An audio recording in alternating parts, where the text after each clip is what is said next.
Assalamualaikum warahmatullahi wabarakatuh. Hai semua, perkenalkan nama saya Sylvia Fernanda dan rekan saya Anindya Putri Handini. Pada video kali ini kami akan menjelaskan mengenai uji Wilcoxon pada SPSS. Kami juga akan menjelaskan mengenai hal-hal yang terkait dengan uji Wilcoxon pada aplikasi SPSS. Di antaranya, yang pertama ada pengertian, yang kedua ada tujuan, yang ketiga ada syarat-syarat, yang keempat ada dasar pengambilan keputusan, yang kelima ada langkah-langkah, dan yang terakhir adalah kesimpulan. Simak video berikut ini ya.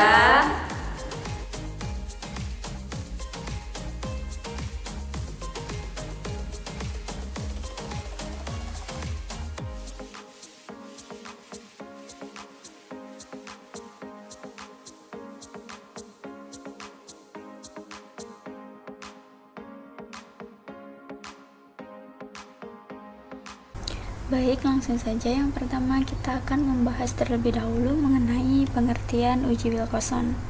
Uji Wilcoxon disebut juga uji non-parametrik sebagai alat ukur yang signifikan terhadap perbedaan antar dua kelompok data atau variabel berpasangan yang mempunyai skala ordinal atau interval. Distribusi dari data yang diambil ini harus tidak normal. Nah, uji Wilcoxon ini dijadikan alternatif dari uji t-test jikalau tidak atau belum memenuhi asumsi normalitas. Selanjutnya yaitu tujuan, syarat-syarat, dasar pengambilan keputusan, dan kesimpulan. Nah, untuk tujuan sendiri ini terdapat 3 tujuan. Yang pertama, sebagai bahan uji hipotesis perbandingan dua sampel yang berhubungan atau berpasangan. Yang kedua, digunakan untuk menyempurnakan atas uji t-test. Dan yang ketiga, dalam uji tanda, besar beda tidak diperhatikan, sedangkan pada uji peringkat Wilcoxon di samping bertanda plus atau min, lalu besar dari beda data yang berpasangan juga diperhatikan. Adapun syarat dari uji Wilcoxon adalah data interval yang diordinalkan. Yang kedua adalah satu sampel yang berhubungan dan 2 sampel.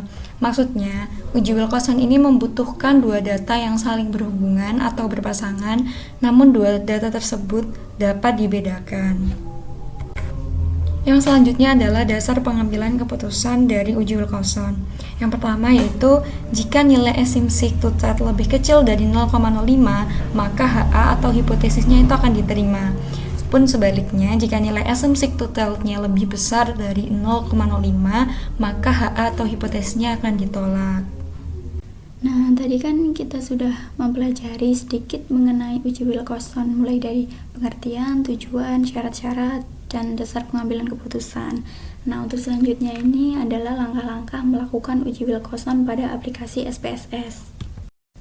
Nah, sebelum melakukan uji Wilcoxon, kita juga perlu melakukan uji normalitas pada data yang akan kita teliti.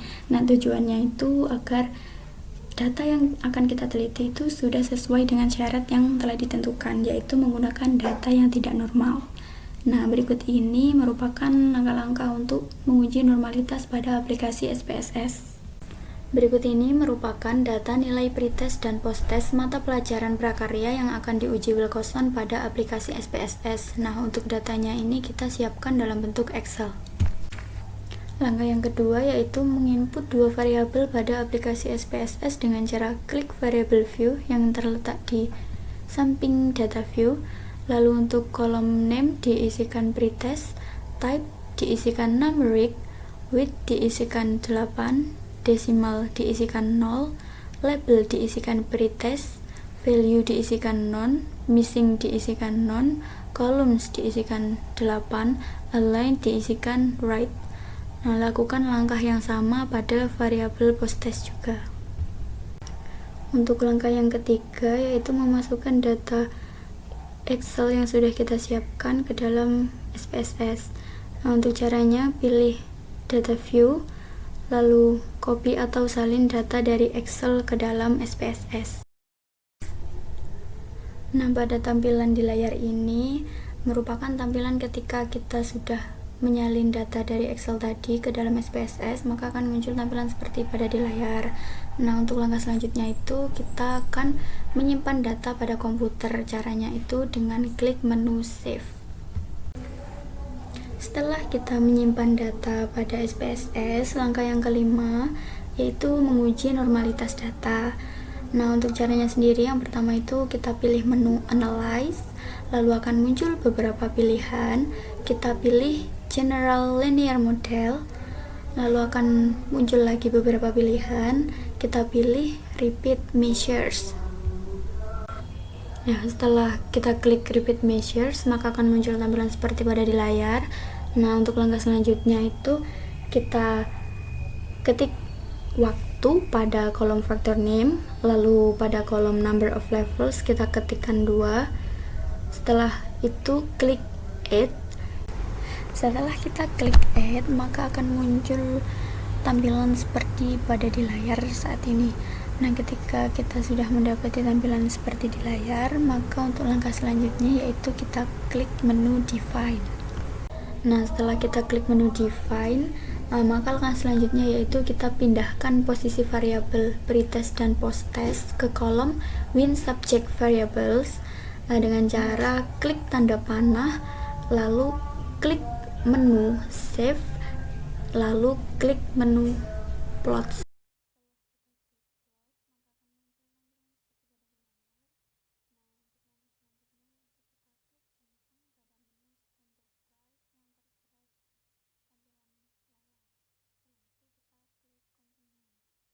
Nah, berikut ini merupakan hasil dari 8 langkah yang telah kita lakukan sebelumnya.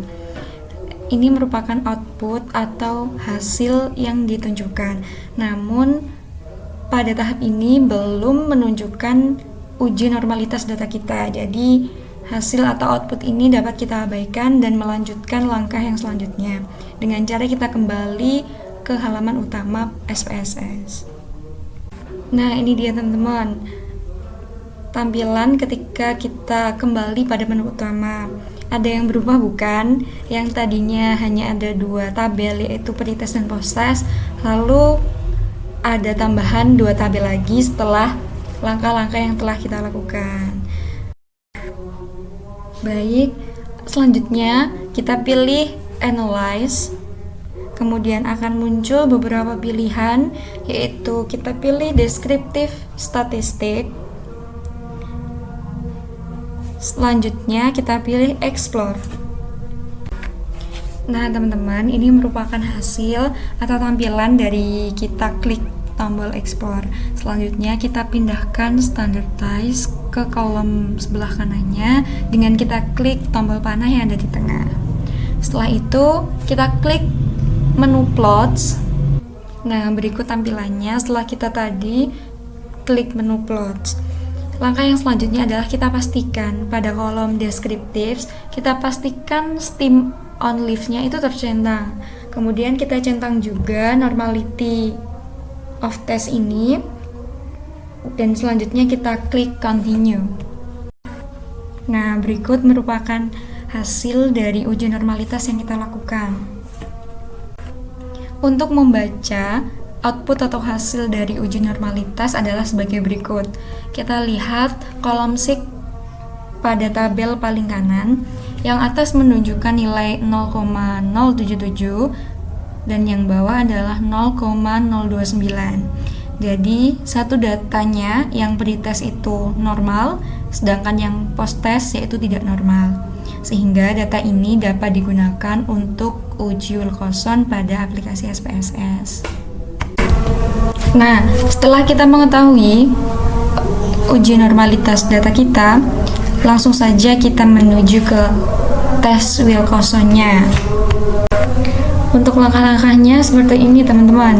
Yang pertama, kita klik menu Analyze, kemudian muncul beberapa pilihan, lalu kita pilih Non-Parametric Test.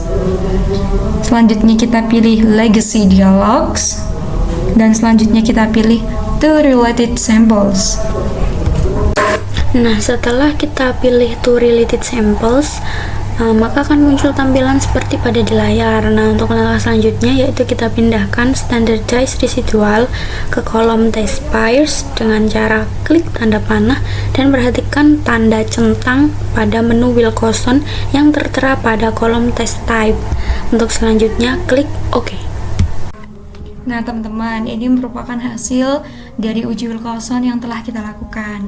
Cara pembacaan outputnya adalah seperti ini.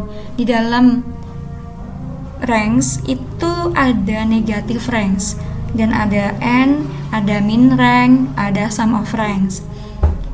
Yang pertama yaitu negatif ranks atau selisih negatif antara hasil belajar mata pelajaran prakarya bagi pretest dan postesnya adalah 0, mulai dari nilai n, min rank, ataupun sum of ranks. Angka 0 pada nilai n ini mengartikan tidak ada pengurangan dari nilai pretest ke posttest. Yang selanjutnya adalah positive ranks. Ini adalah selisih positif antara hasil belajar dari pretest ke posttestnya.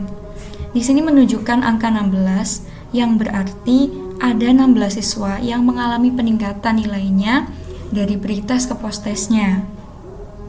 Kemudian min rank atau rata-ratanya menunjukkan nilai sebesar 8,50 dan sum of ranks-nya atau jumlah ranking positifnya adalah sebesar 156,00. Nah, selanjutnya yaitu pada bagian TIS. Ini merupakan persamaan dari nilai pretest dan posttest. Nah, nilai yang muncul sebesar 6, jadi dapat diartikan bahwa terdapat 6 siswa yang mempunyai kesamaan nilai pretest dengan posttestnya.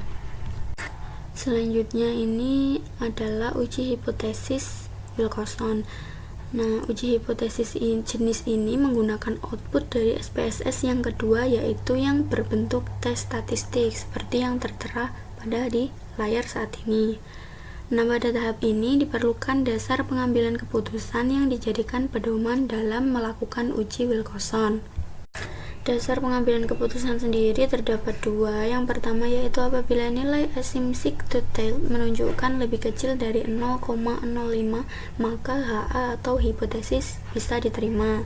Nah, yang kedua sebaliknya, apabila nilai asymmetric to tail menunjukkan lebih besar dari 0,05, maka HA atau hipotesis ditolak. Nah, yang selanjutnya dan yang terakhir ini adalah kesimpulan dari uji Wilcoxon yang telah kita lakukan. Nah, jadi untuk kesimpulannya, berdasarkan dari hasil tes statistik dapat diketahui asymmetric to tail menunjukkan nilai 0,000, yaitu lebih kecil dari 0,5. Jadi kesimpulannya adalah HA atau hipotesis dapat diterima. Bisa diartikan dengan adanya perbedaan antara hasil belajar mata pelajaran prakarya untuk pretest dan posttestnya.